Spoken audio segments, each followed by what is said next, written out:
Probablemente no haya una declaración bíblica más contundente sobre la justificación por la fe que la que se encuentra en Génesis capítulo 15, versículo 6, donde dice: «Y creyó a Jehová y le fue contado por justicia». En el Nuevo Testamento, Pablo cita este versículo como uno de los fundamentos bíblicos primarios para su doctrina de la justificación por la fe, en Romanos capítulo 4, versículos 3, 9 y 22. Abraham es aceptado, contado como justo porque creyó en el Señor. En este versículo encontramos las características básicas de la doctrina de la justificación por la fe. Primero, Abraham no fue hecho justo, sino que fue contado como justo. La justicia le fue imputada, no impartida. Abraham no fue justo debido a una justicia inherente, puesto que en los capítulos que siguen a Génesis 15 queda claro que Abraham no es un modelo de justicia. Por ejemplo, su pecado al tomar a Agar como mujer y engañar a Abimelech diciendo que Sara era su hermana. Génesis 16, Génesis 20 y Génesis 21. Inmediatamente después de citar Génesis 15, 6, Pablo afirma en Romanos 4, 5, con mucha audacia, que Dios justifica al impío cuando su fe le es contada por justicia. En segundo lugar, Abraham no fue contado justo por sus obras. Después de citar Génesis 15, 6, Pablo en Romanos 4:4 señala con razón que al que obra no se le cuenta el salario como gracia, sino como deuda. Pablo también nota la cronología del flujo narrativo. Abraham fue contado justo en Génesis 15 antes de realizar la obra de la circuncisión descrita en Génesis 17. Véase Romanos 4, versículos 9 al 12. Abraham fue justificado antes de obrar. Tercero, Abraham se apropió de la justicia solo por la fe. La construcción hebrea en Génesis 15, 6, Amán en Ifil, más la preposición be, indica que Abraham no solo dio su consentimiento intelectual al Señor y a sus promesas, sino también en forma relacional, puso su confianza en Dios. Él entró en una íntima relación personal de confianza con Dios. La confianza de Abraham en el Señor no era meritoria. Nota la fragilidad de la fe de Abraham inmediatamente después de la elevada declaración de fe de parte de Abraham en la promesa de Dios de que él heredaría la tierra, como aparece en Génesis 15, 6, le pregunta a Dios: ¿en qué conoceré que he de heredar? En el versículo 8. En este capítulo él sigue siendo Abraham, no Abraham. Su cambio de nombre, que conlleva una transformación en su carácter, no ha ocurrido. Todavía tiene por delante varias experiencias que revelan su falta de madurez en la fe. Pero Dios lo acepta donde está. Su fe, por débil que haya sido, era el instrumento, las manos vacías, entre comillas, que se aferraron a las promesas que Dios había hecho sobre su futura simiente. Con precisión gramatical, los escritores del Nuevo Testamento confirman, al analizar este y otros pasajes relacionados del Antiguo Testamento, que la fe es únicamente el medio o instrumento, no la base o el agente de la justificación. Cuarto, lo que le fue imputado a Abraham por justicia se centra en el objeto de la fe de Abraham, la promesa de que la simiente mesiánica venidera padecería una muerte sustitutoria por los pecados del mundo e imputaría su justicia a los pecadores penitentes que recibieron este regalo por la fe. En la gramática de Génesis 15, 6 no hay un sustantivo antecedente para el pronombre esto en la oración. Él contó esto por justicia. El pronombre esto engloba el objeto de la fe de Abraham.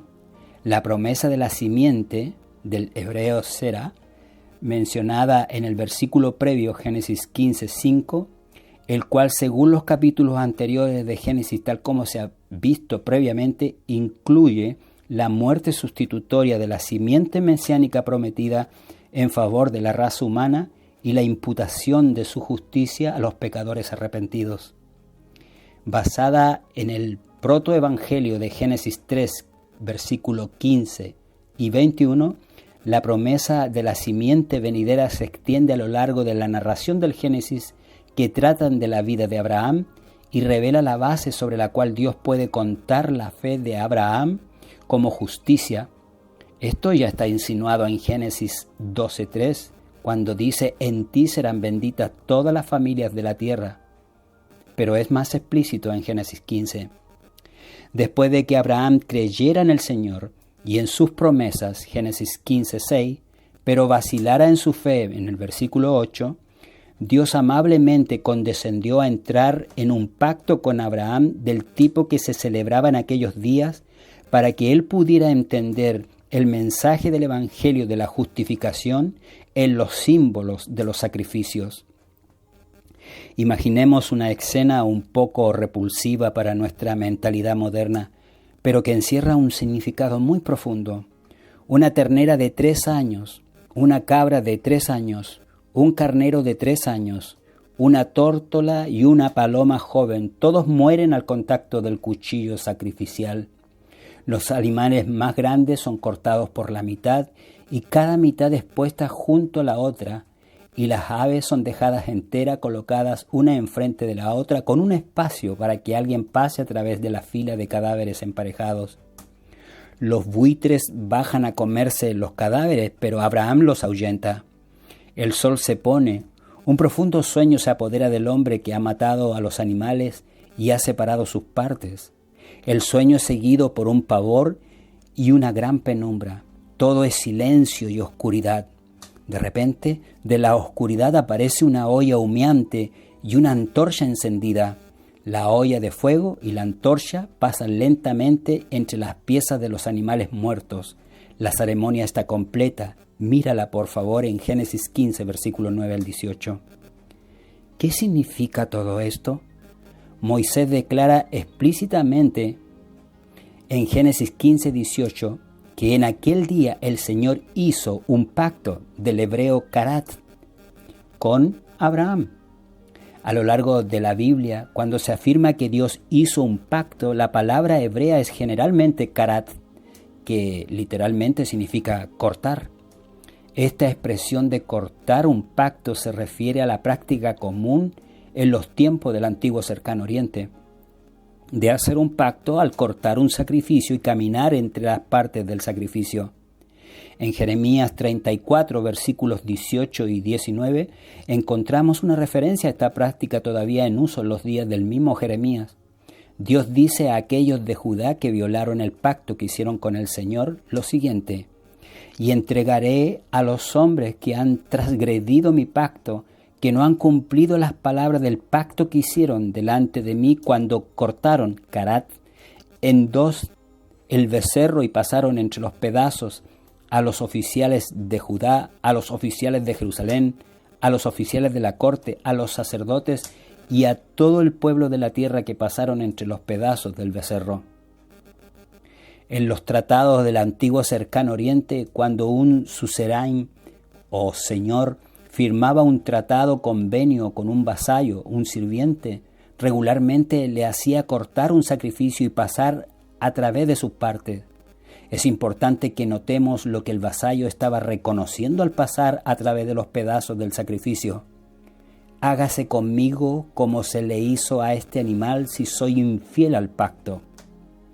Tenemos numerosas ilustraciones de esta práctica en el antiguo cercano oriente. Por ejemplo, se ve a un rey diciéndole a un vasallo: si no permaneces fiel al pacto, te sucederá a ti como a ese animal. El que pasaba a través de las partes del sacrificio al hacerlo, indicaba que sufriría un desmembramiento de su cuerpo similar si era infiel al pacto. Se esperaba que el vasallo pasara por en medio de las partes y en efecto hiciera este tipo de juramento de desmembramiento.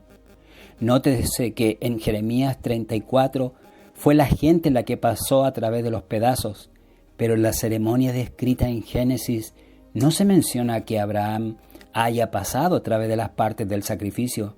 El punto clave es que, contrariamente a la práctica del antiguo cercano Oriente, donde únicamente el vasallo y no el señor o suzerain se movía a través de las partes, Dios mismo, el divino suzerain o señor o soberano, pasó a través de las partes. La referencia al horno humeante y a la antorcha encendida son símbolos de la presencia divina que nos recuerdan el fuego ardiente del monte Sinaí. Las mismas dos palabras hebreas que connotan la presencia divina une estos dos eventos, Hasham, humo, Génesis 15, 17 y Éxodo 19, versículo 18 y Éxodo 20, versículo 18, y Lapid, lámpara, antorcha, Génesis 15, 17 y Éxodo 20, 18. ¿Por qué hay dos símbolos de la presencia divina en Génesis 15? Es significativo que tanto el horno humeante como la antorcha encendida atravesaron los sacrificios, dos fuentes de luz divina que simbolizaban al Padre y al Hijo. Una y otra vez, en las narraciones registradas en Génesis y Éxodo, encontramos al ángel del Señor que es enviado por Yahvé y que, sin embargo, dice de sí mismo: yo soy Yahvé.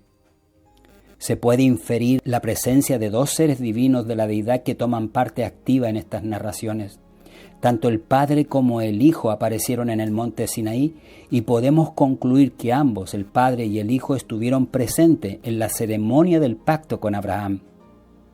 La desgarradora verdad de Génesis 15 es que mientras el Padre y el Hijo pasaban a través de las partes de los sacrificios, la deidad decía: si rompemos nuestra promesa del pacto, entonces que la deidad sea desmembrada tal como estas partes. En efecto, el Padre y el Hijo estaban poniendo su propia unidad en juego en este juramento de lealtad al pacto. Así de segura es la promesa del Evangelio del Pacto.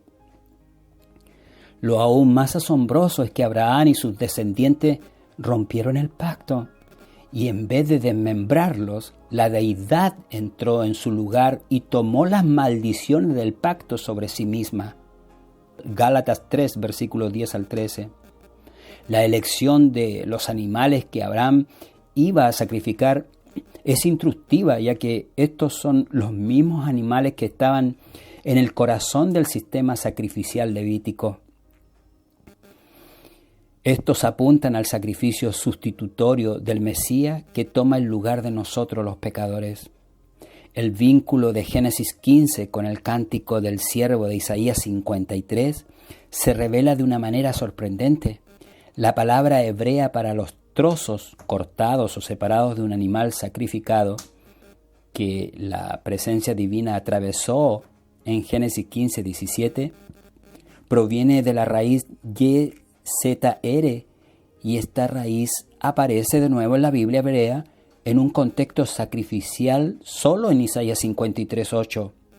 Dice el texto: Él fue cortado de la tierra de los vivientes y por la rebelión de mi pueblo fue herido. Al usar esta rara palabra para ser sacrificado o literalmente cortado, Isaías vincula el paso divino a través de las partes del sacrificio en Génesis 15 con la muerte del Mesías. Así se revela la expiación sustitutoria y la imputación de la culpa del mundo al siervo sufriente. En Daniel capítulo 9, además, versículos 26 y 27, vincula la muerte del Mesías con la ruptura del pacto descrito en Génesis 15. Según la profecía de las 70 semanas, a la mitad de la última semana, el ungido, o sea, el Mesías, sería cortado. El verbo hebreo, karat, ser cortado, es el término técnico en el Pentateuco, los 5 primeros libros de la Biblia, para la pena de muerte e incluso más. Implica una pena de muerte sin perspectiva de una vida futura, es decir, el equivalente a la muerte segunda. El mismo hebreo karat también es el término técnico en la Escritura para hacer literalmente cortar un pacto. La palabra hebrea aquí significa cortar en la segunda muerte y también implica hacer cortar un pacto. El Mesías fue cortado, murió el equivalente de la muerte segunda, ya que no podía ver a través de los portales del sepulcro para ratificar el pacto nuevo y eterno con su sangre. Mateo 26, 28, Hebreos 13, 20. Esta es la misma palabra que se encuentra en Génesis 15, 18 para el pacto que Dios hizo, literalmente cortó, con Abraham. En relación con el cumplimiento final de este servicio de establecer el pacto en Génesis 15, aludido también en Isaías 53 y Daniel 9, y para ver la profundidad máxima del Evangelio se debe ir al Calvario.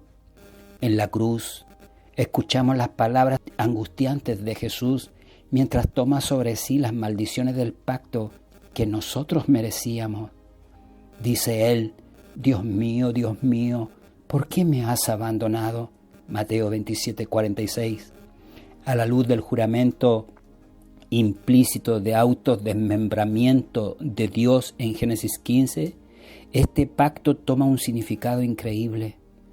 Elena de White señala que en la cruz, cuando Jesús se convirtió en el portador del pecado, la unidad del Padre y del Hijo se rompió y Jesús sintió la angustia de la separación eterna de su Padre. En términos de Génesis 15, por así decirlo, Dios fue despojado de Dios, la deidad fue separada de la deidad. El desmembramiento divino tuvo lugar para que el ser humano pudiera vivir. Cristo tomó nuestras maldiciones, Gálatas 3:13, como nuestro representante, sustituto y garante, y sufrió la agonía de la separación eterna entre Dios y el hombre que nosotros merecíamos, con tal que nosotros pudiéramos recibir las bendiciones pactuales de vida eterna que Él mereció.